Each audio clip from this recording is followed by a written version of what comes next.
1001 വിശ്വാസ പ്രമാണവും 10,001 നന്മ നിറഞ്ഞ മറിയമേ ഞാൻ ചൊല്ലിക്കൊള്ളാമെന്ന് പ്രാർത്ഥിച്ചു. അങ്ങനെ 800 വിശ്വാസ പ്രമാണം ചൊല്ലിക്കഴിഞ്ഞപ്പോഴാണ് എൻ്റെ റിസൾട്ട് വന്നത്.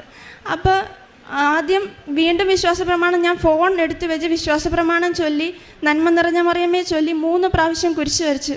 എന്നിട്ട് ഞാൻ റിസൾട്ട് നോക്കി. ആദ്യ റിസൾട്ട് നോക്കിയപ്പം ഡേറ്റ് ഓഫ് ബർത്ത് നമ്മൾ ഡേറ്റ് ഇട്ട് പോയിൻ്റ് ഇട്ടിട്ട് വേണം, അങ്ങനെയാണ് റിസൾട്ട് നോക്കട്ടെ. പക്ഷേ ഞാൻ ഹാഷ് ഇട്ടിട്ടാണ് എഴുതിയത്. അപ്പോഴും എററായിട്ട് കാണിച്ചു. വീണ്ടും എൻ്റെ കയ്യും കാലും വിറയ്ക്കാൻ തുടങ്ങി. വീണ്ടും ഞാൻ വിശ്വാസ പ്രമാണം ചൊല്ലി. വീണ്ടും ഞാൻ അത് ഫുള്ളായിട്ട് ചെയ്തു. സ്ക്രോൾ ചെയ്തപ്പം എൻ്റെ പേരൊന്നും ഞാൻ നോക്കുന്നില്ല. ആദ്യം കണ്ടു 70, പിന്നെ 80.